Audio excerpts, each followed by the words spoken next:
Welcome to the Counter Narrative Podcast, a show designed to change the way we talk and think about education. I'm Charles Williams, and together we'll explore untold stories, bold ideas, and innovative approaches that transform our schools and communities. Let's get started.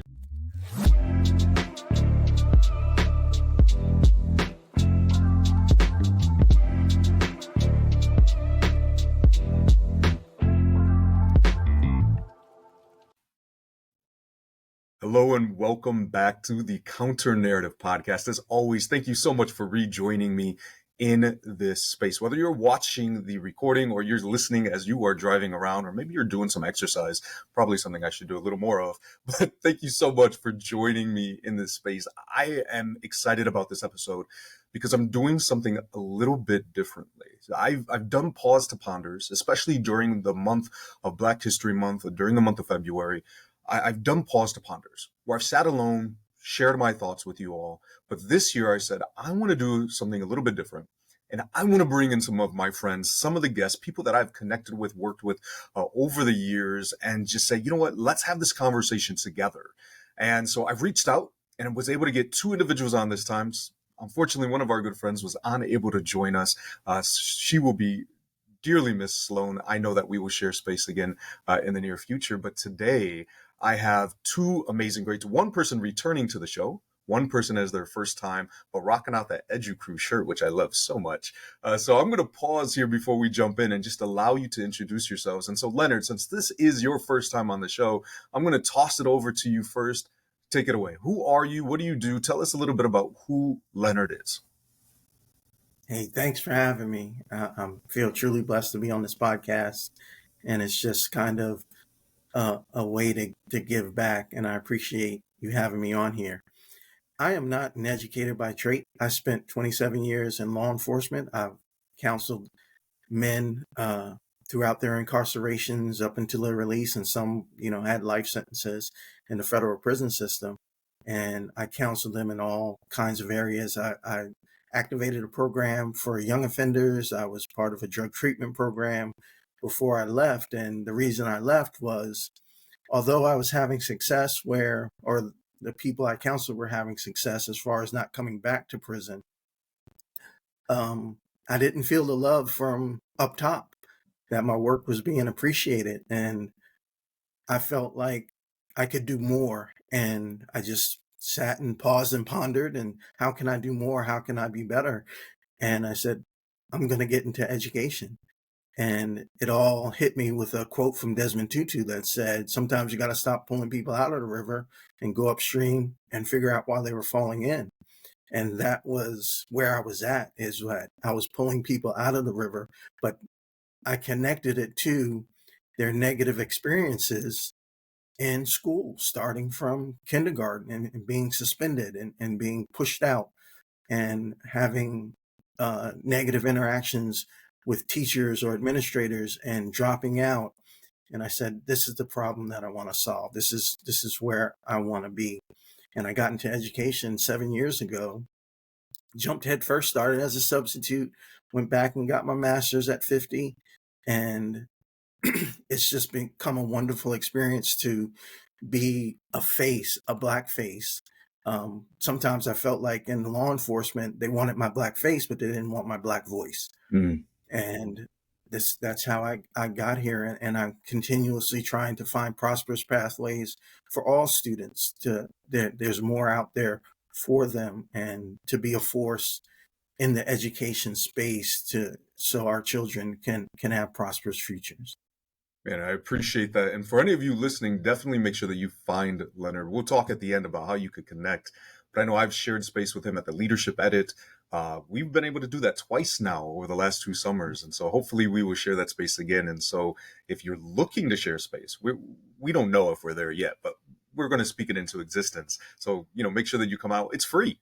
So there's no cost to you, just unless you got to travel there. But come on out, hang out with us. You will not be disappointed. Leonard has a powerful sessions. So I'm going to turn it over to my guy in the hat, Vernon. Man, I'm so excited to have you back on the show. It feels like it's been forever. So long overdue. Welcome back, sir. Well, thank you so much, sir. It is a privilege and a great honor to be here with you. Of course, the name is Vernon Wright.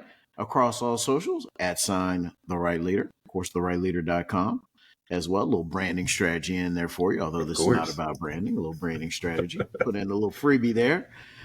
Speaker, board member, mentor, leadership consultant, and educator. Very blessed and honored to be in a lot of different spaces. And really, I say this through all of the different spaces and mediums, whether that's obviously on a podcast like this, whether it's speaking at different conferences, speaking at events that are local, mentoring, serving on two boards that I do, which is a great honor in my life and something that I enjoy, or really even being in the education space. It all comes down to one thing. And really, it's quite apropos, I would think, that obviously we're doing this for Black History Month. And I'm reminded of obviously Dr. King. And one of the quotes that Dr. King once said that has so resonated with me and has stayed with me over the years is simply this: life's most pressing question is, what are we doing in service to others? To really make the point that life is bigger than us.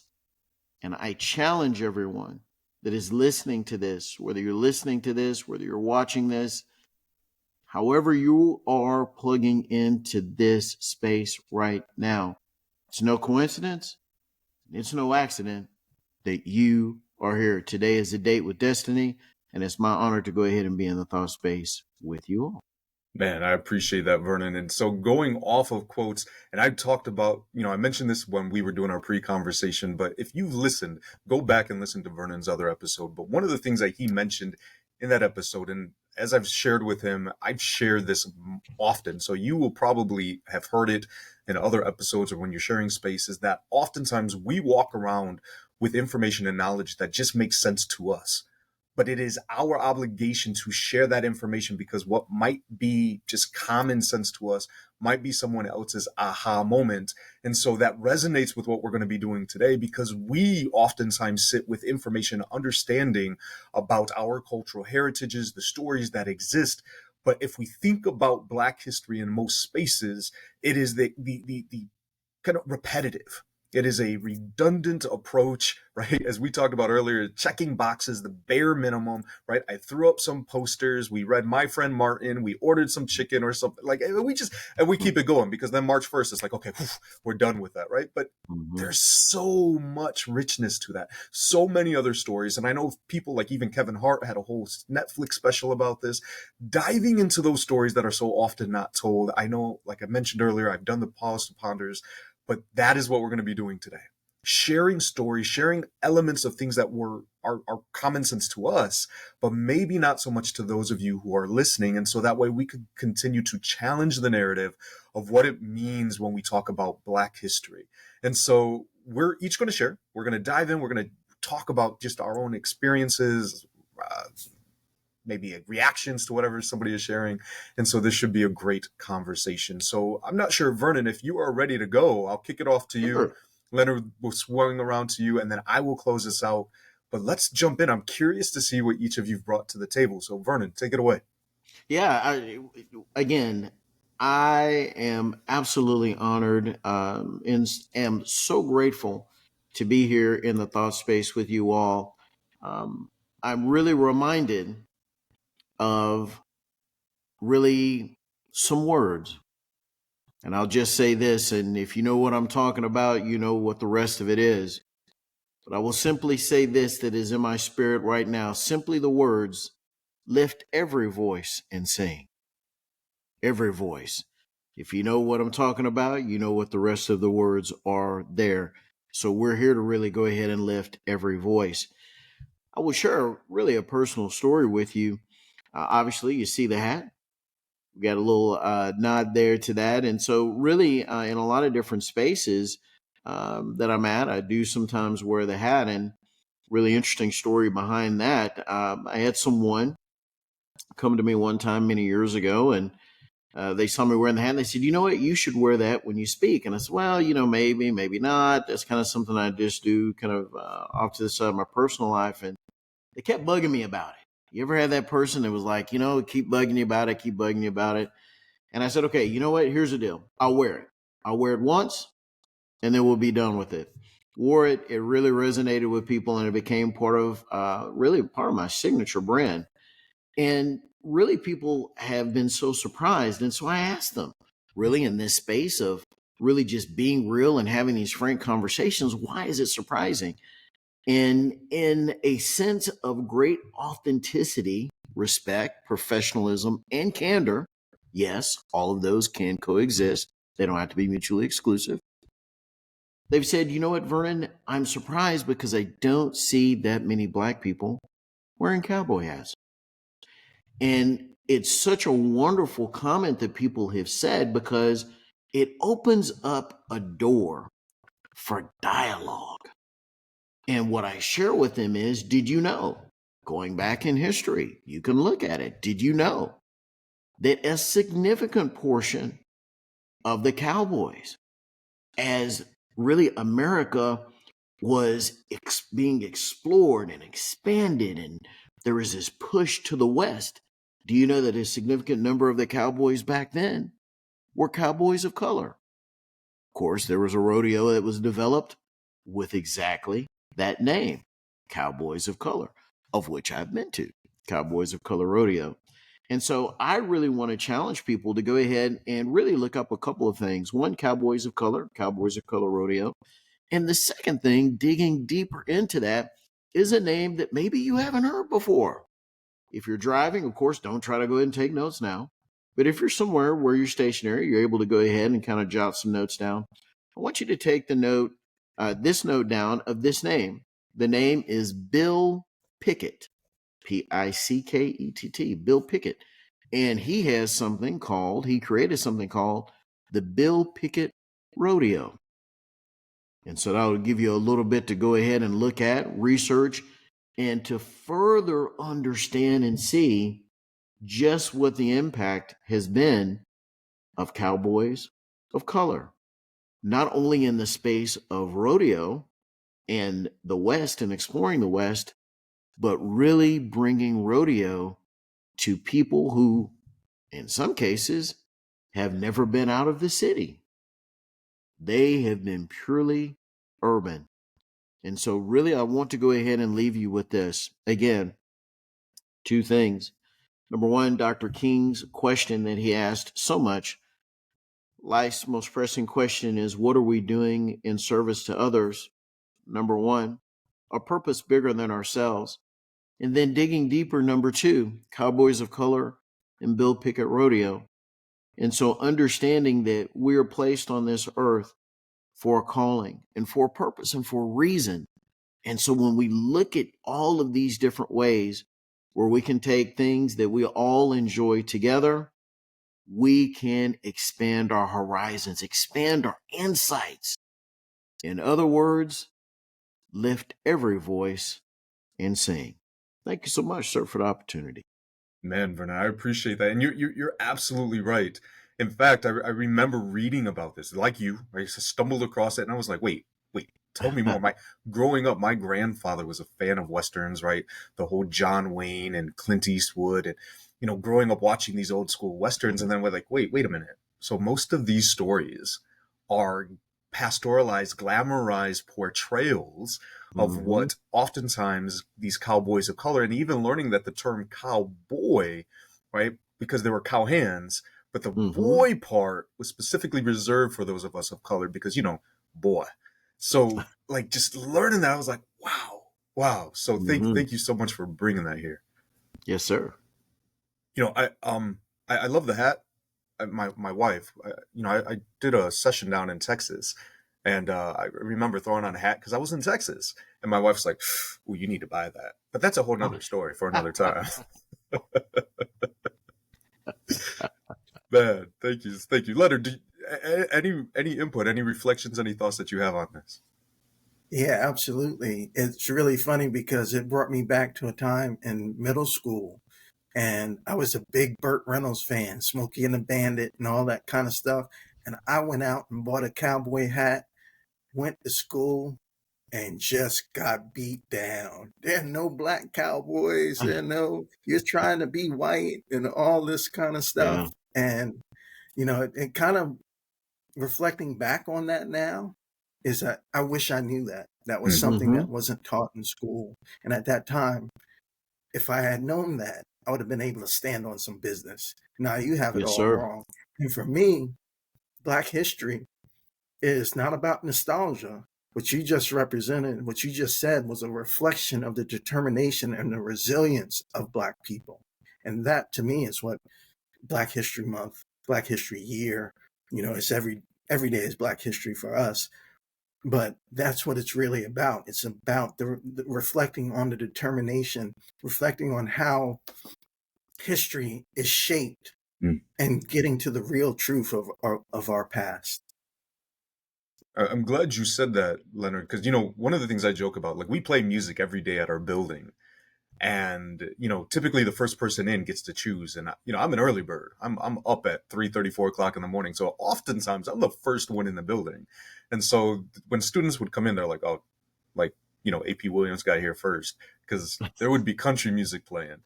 And oftentimes that was a thing, right? Same like you growing up. I was listening to country music, but I didn't even at that point, right? I listened to it because it was what was being listened to, but not even understanding the roots and the history behind it. And so Mm-hmm. for, African American, students, for example, like in my space, for them to be like, man, this country music, nobody likes country music. Like, listen, like we shaped Mm-hmm. what is country music today. So like when Beyonce came out with her country album and people are like, she has no business, let's go back. Let's have that conversation. And so, like you said, if you don't know that history, if you don't know those roots, you're absolutely right. You don't stand on anything. And you feel embarrassed and ashamed to something that I believe that our souls, the deepest part of us, of who we are calling back to because it is part of who we are. But now we're feeling ashamed. We feel embarrassed because we don't know what it's leaning towards, like what it's reaching out to. And so I'm hoping that as people are listening to this, there's some aha moments. Right now, they're looking up that Bill Pickett. They're looking up the rodeos. Right here in Chicago, I have a good friend who's a school administrator who walks around with this big old buckle. And I remember like, what are you doing? And he's a rodeo. So he spends his off time traveling out to rodeos, and he's a rodeo champion, but he's a Black male educator, school principal here in the city of Chicago, which I just think is phenomenal. So he uses that space, right, to amplify that story. So I appreciate you surfacing that part, Leonard. So feel free. So let's jump in. I'm curious. What do you have to? What are you bringing to us today? Oh man, I'm gonna bring a really personal story, and it's my father. And I like to celebrate him for Black History Month, especially at schools, because a lot of it's performative. Let's talk about an athlete. Let's talk about Dr. Mm. King or Rosa Parks. And I really made a real personal Black history story about my father. My father in the late 30s was put into a mental institution because he was dating a Black woman. My father's white. And they let him out. He went to World War II, served the country. And he met my mom, who is 20 years younger than him, in the mid 60s. And they tell a story really romantically about how she was on the bus stop and it was raining. I didn't believe all that kind of stuff, but it sounds good. And he picked her up and took her to work, and they built a relationship from that. And I always remember when being biracial, and there were aha moments long before I even interacted in schools, because my parents it wasn't legal to get married when I was born. When she was pregnant with me, it was illegal to get married, interracial couples. When I was born, the Loving decision had come out, but they never got married. And I could always remember them talking about how they didn't like to go out because of the stairs. And when it was time for me to go to preschool, my mom took me to a preschool, and I remember this, vividly. And they said they had no more space. And, they're just trying to. My mom had two kids before she met my father. and they're just trying to, we're trying to get along, and they couldn't have a house together. We lived in the hood because, my mom couldn't be part of the house buying. My father wasn't working at the time. He was kind of a hustler all his life. He didn't really have a steady job. So we lived middle class broke. I wouldn't call us poor. We were middle class broke. But when I got home, I remember my father being very angry that I couldn't be enrolled in preschool. So he said, get in the car. We got in the car, and he said, wait here, which would be out of bounds nowadays. He left me in the car and walked in. And I remember him walking out, and he said, come on. And we walked back up, and immediately I could see that they recognized me from my mother. I could see their faces. For a 4-year-old child to see that, it was very frightening. And my father was not a big man, but he had a James Earl Jones voice that could punch you in the chest when he was angry. So I felt what they were feeling when he was yelling at them, but he would not enroll me in there. And the thing I remember most about my father is that he was able to acknowledge his own privilege. And when we got into the car, he said, you're colored. And that's the term he used. By that time, colored wasn't really being used anymore. And he actually apologized to me later in life that he actually called me colored. But he said, you're colored. The world's going to treat you as colored. The world's not going to treat you the same as they treat me. And I want you to know that. And he said, you're going to live the life of a colored man.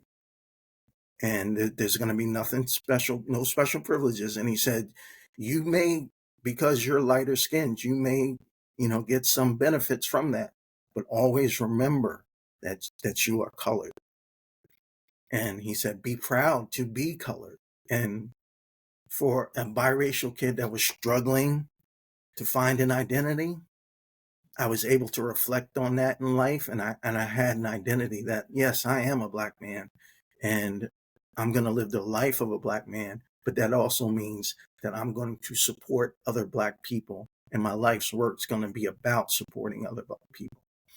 And I remember before him dying, he had a folder of his military stuff, and they knew that he was in a relationship with a Black woman, and somebody drew a picture of him hanging from a tree. And he kept that picture, and I was like, why would you keep something like that? And he said, I'm giving this to you because I want you to always remember that men should not be hung from trees. Good men should be always grown from trees. Good men should grow on trees. And when I first got into the prison system, it was really difficult, but I reflected on my father as a parable, and him being able to acknowledge that I have certain privileges that you don't have was the biggest blessing in my life, because when I got discriminated against, I was prepared. I really was more advanced as far as when I got confronted by police. I understood where things were coming from, so I knew not to escalate things. And that all comes from my white father and his experience of trying to have a relationship with someone he loved, and the world saying it's not right. It's not right to the point that we are going to take you away from society to get you right. And he accepted that punishment. And they said, if you stay away, we'll let you out. And he said, you can keep me in here because I'm not going to stay away. Man, Leonard, that's powerful. Can I ask before we move forward here? Well, I know we've just mentioned your father. So can we just put his name so that way his name resonates with us? Because I think that's a powerful sentiment. And I just want to make sure that people know his name. Yep, Leonard Webb Sr. He preferred to be called L.R. Webb. And the funny part about it is that I'm Leonard Webb Jr., but he didn't name me. My brother named me. And that's even more powerful to me, because when I was born, he actually wanted to name me Cello. which is the name I use. Really, really. If you ever see me on social media, it's It makes Cello. sense now. I was wondering. I was like, where did that come from? But my mom said, we're not naming any black child of mine Cello. Try again. And he went to my brother and he said, and we didn't have the same father. And he went, and my father's black and my mom's black. And he went to my brother and he said, that's your brother. You name him. And he said, I'm going to name him after you. Man, thank you so much for sharing. Thank you, Leonard Sr., for imparting these words of wisdom and preparation into our Leonard cello today, which thank you for explaining, because I was always curious when I would see that. But in Vernon, I don't know if you could speak to this, but I think one of the things that Leonard is surfacing here is a reality that many of us face, right? That people listening to this may not have even given it a second thought.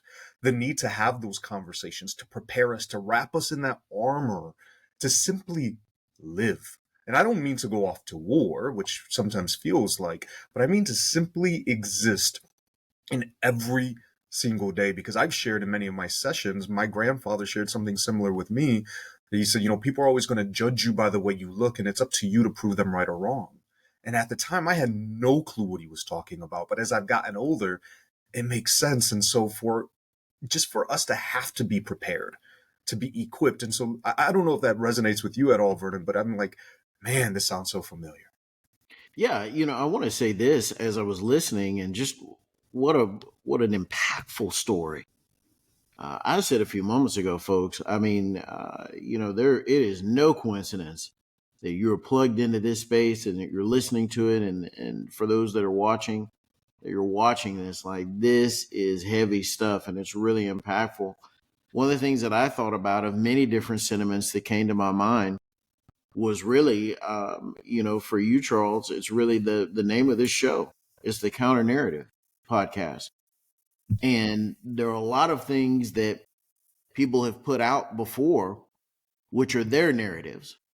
But how many of you know that there's a counter narrative? And so really listening to the story that you shared brought to mind several different things. One of those things is this: perspective. I'll go ahead and also to reference, for those that are fans of classic hip hop, an artist that said, you better check yourself before you wreck yourself.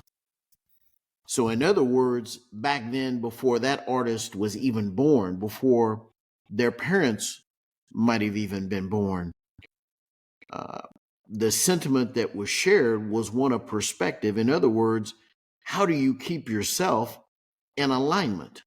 How do you keep yourself in the space that you need to be in to understand this is what the reality is, but then also, too, here's where we would like to be in the future. And it reminds me of something that my father shared with me many, many moons ago, my late father. And he said, you know what, Vernon? He said, son, you must think in 2 time frames. 2. And I said, well, Dad, what 2 time frames are those? And he said, son, you must understand what is happening now, which Leonard, of course, your father was sharing with you. So impactful, so poignant, and so salient. He said, but not only must you understand what is happening now, you must also keep your eyes on the prize. We've heard that before. In other words, continue to look forward, continue to look into the future, because that is where we want to eventually be. And so it's really, again, so profound for me to hear this story, because at the time, that's what the situation was. But Leonard Jr. was not, he didn't stop there. How many of you know that sometimes when people share something with you, they take in the information, they understand it in real time, the present time frame, and then they stay there. Some of you may think of the word stagnant. They stay there. But Leonard didn't stay there. Cello, if I may. He didn't stay there. He went forward. So I really thought of this as well while you were speaking. Leonard, you brought up so many different thoughts in my mind as you were speaking, and I'm just so grateful to even be in the thought space with you all. to share and exchange ideas. Another word that came up, again, if you're driving, wait till later, replay this, take notes then. If you're able to, maybe you want to jot this down. The symbolism was that of a baton, Baton.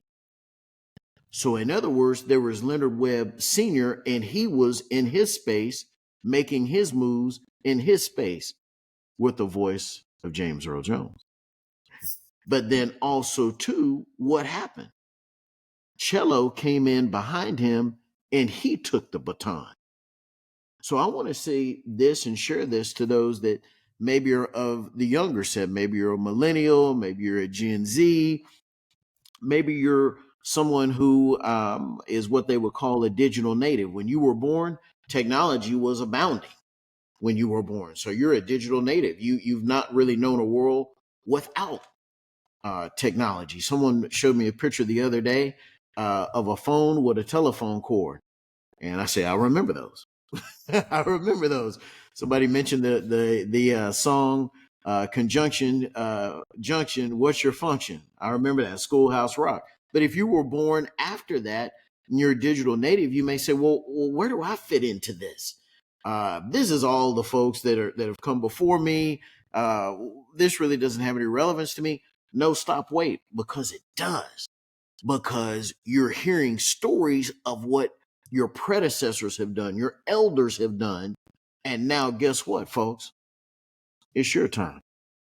The baton is passing. So I just want to say to you, sir, thank you so much for sharing the story there of your parents and really what your late father did. I'm blessed to be in this space and to hear that. Thank you.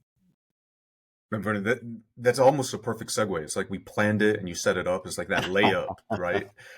So I appreciate that, because what I want to share with you falls perfectly in line with this, right? This idea of knowing, even if you are these young people, right?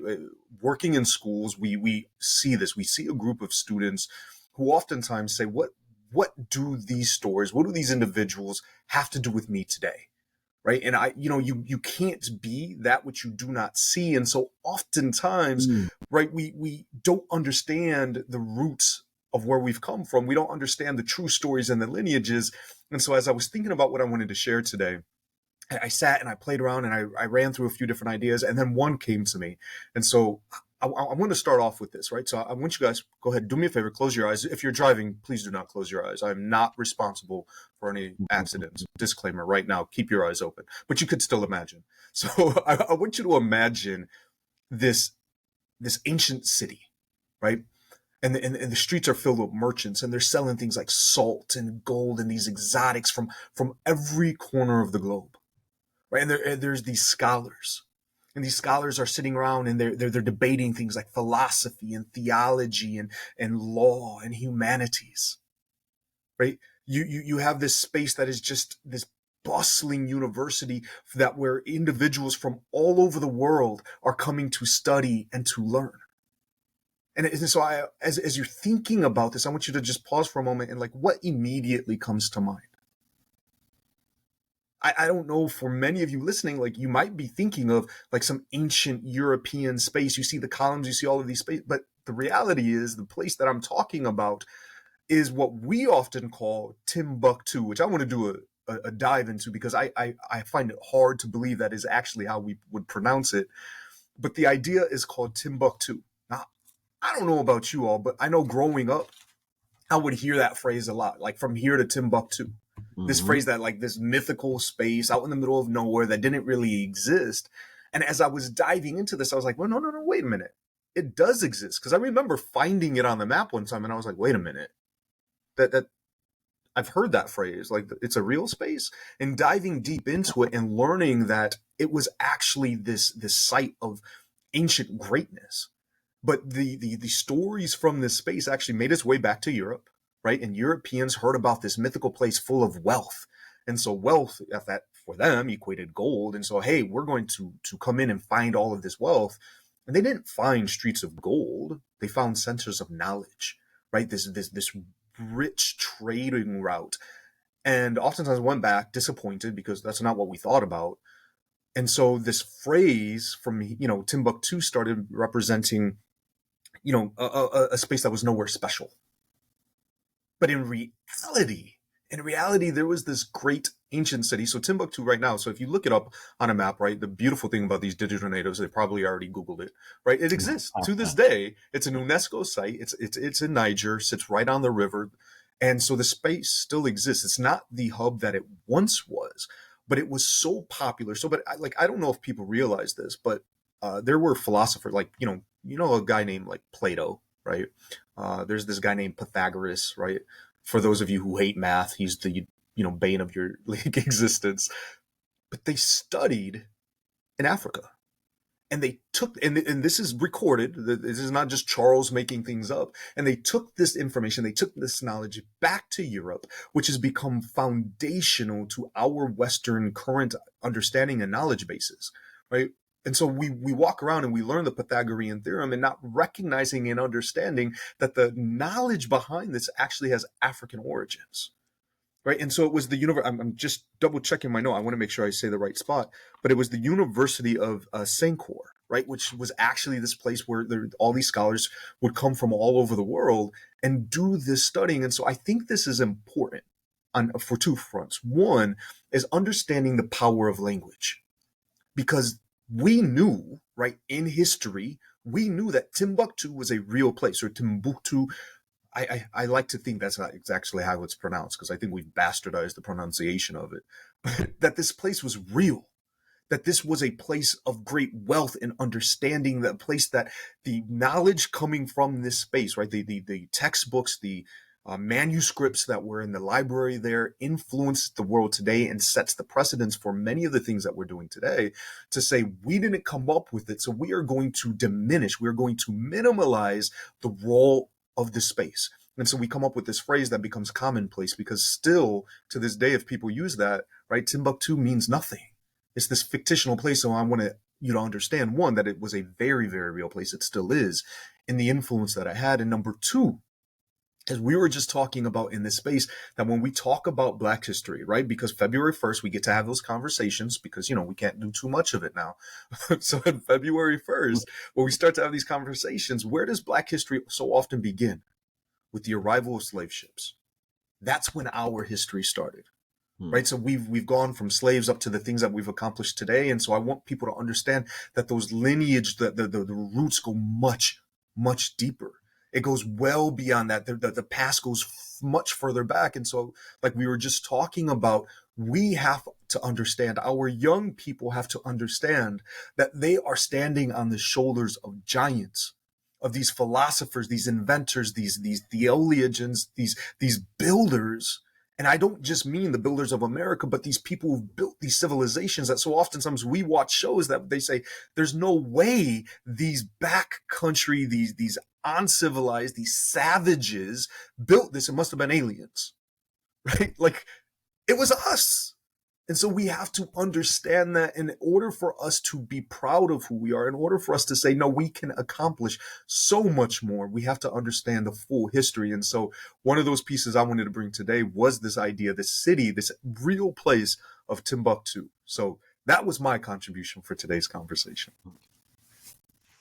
I just want to say this. It's so, for me, really salient and poignant. I've used those words before. I'll use those again. To sit here and to be in the space with the both of you. And here's a litmus test when you know when something's being said that it's the real deal, that it's really great stuff. You think of so many different words and so many different concepts, and so much symbolism comes to mind. And one of the things that comes to my mind really is the word tapestry. And when you think about tapestry and what that means, it's really like this combination, right? The weaving of all the different threads and the different things that would make fabric. And when you think about all these different stories that happen, not just in February, they happen every single day of the year. There are all of these different threads of life that interweave, and they come together to make this really beautiful cloth, this really beautiful fabric. And you sit down and you look at maybe a quilt or some other type of sheet or some other type of garment, and you would sit there and say, well, that's a really nice garment. It's nice fabric. But how many times do we really sit down and look deeper and ask ourselves, I wonder about the threads that made this? So we see the finished product, but do we really look at the threads that make or that made that product?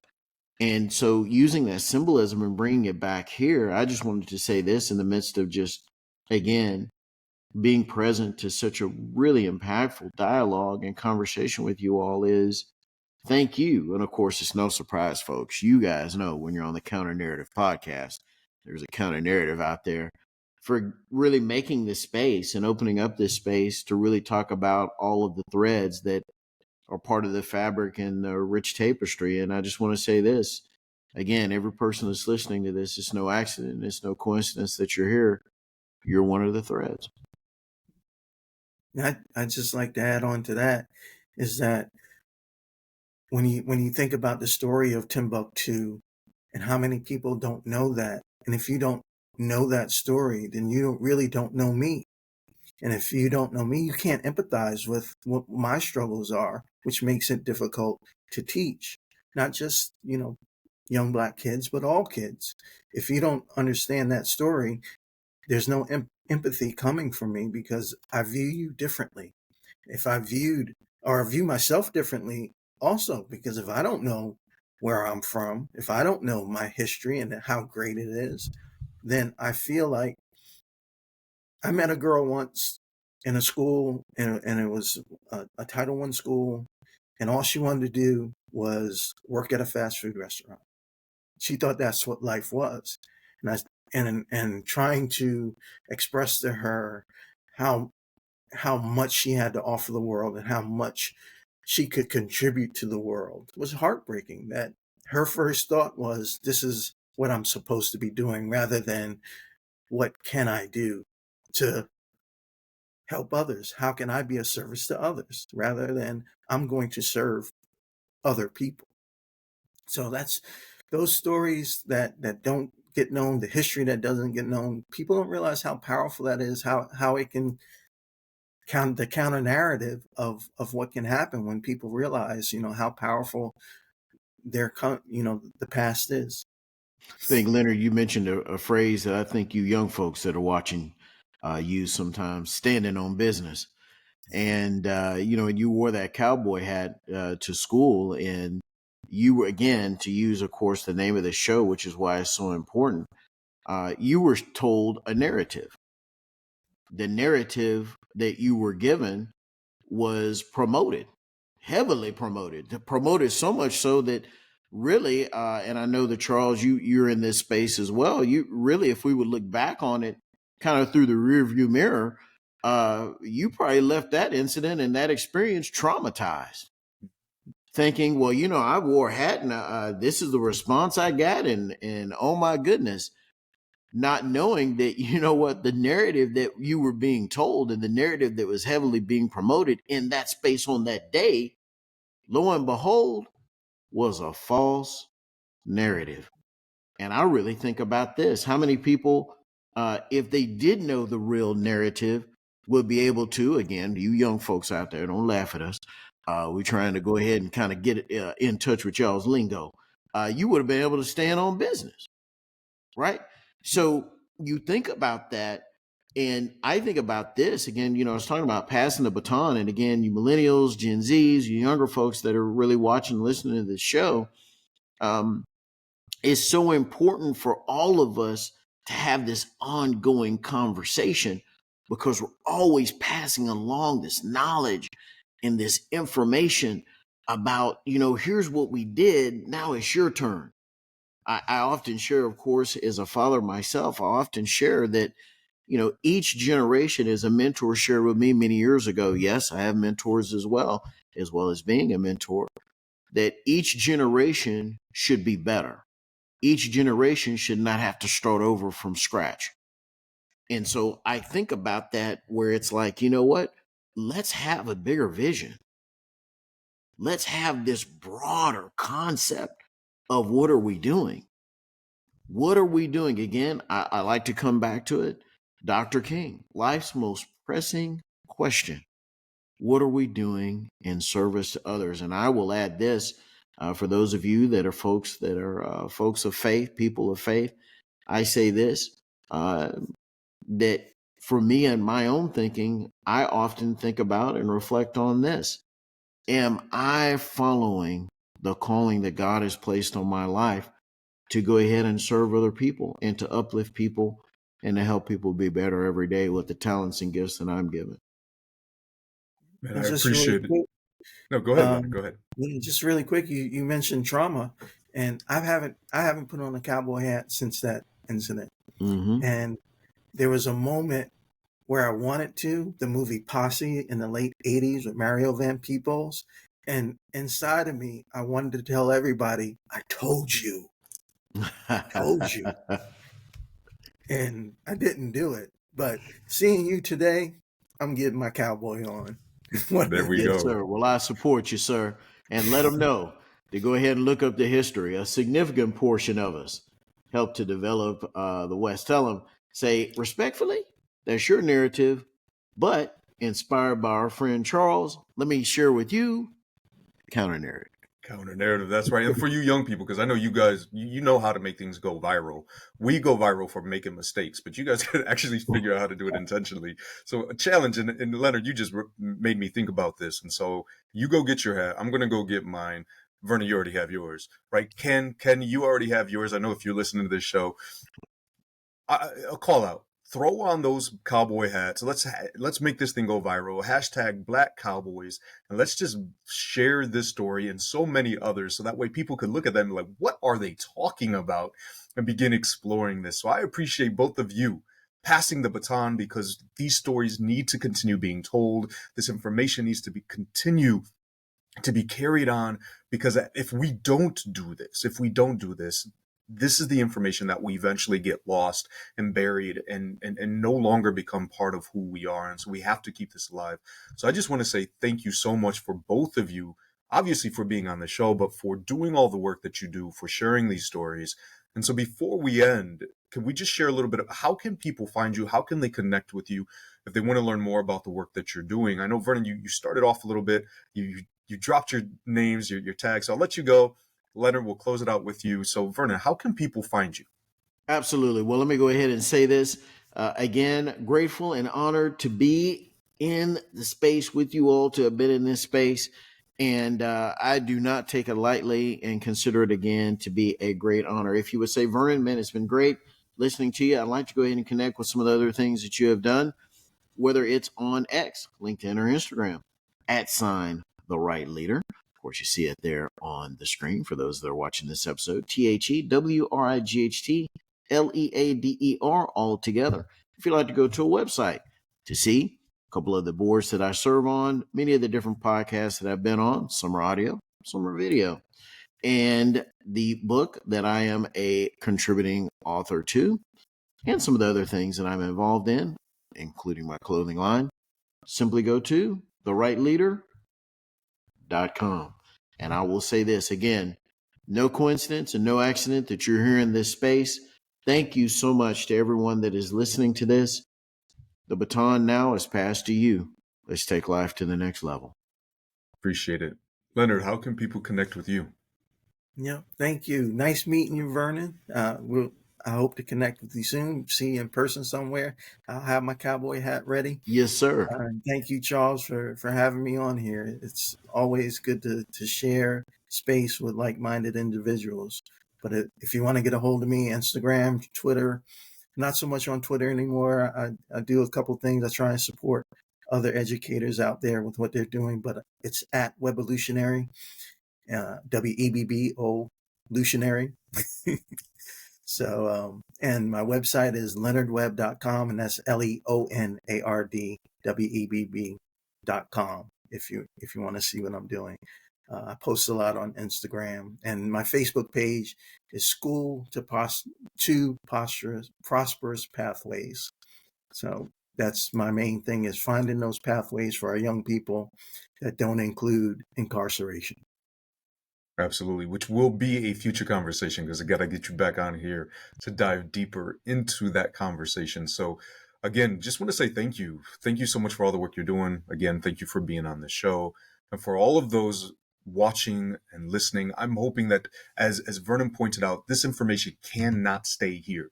If there's something that resonated with you today, please make sure that you are sharing it with somebody else. If there's something that intrigued you today, we encourage you dive deeper. These were just 3 stories out of a plethora of narratives that weave this beautiful tapestry that we've just talked about. There's so much more. So hopefully what we've shared with you today will encourage you to dive a little bit deeper, to expand that information. And even with that, make sure that you are sharing it far and wide. And don't forget, throughout the entire month and beyond, feel free to throw on those cowboy hats, hashtag Black Cowboys, tag the counter narrative, that is the CN podcast. And we hope to share space with you again. So as always, until next time.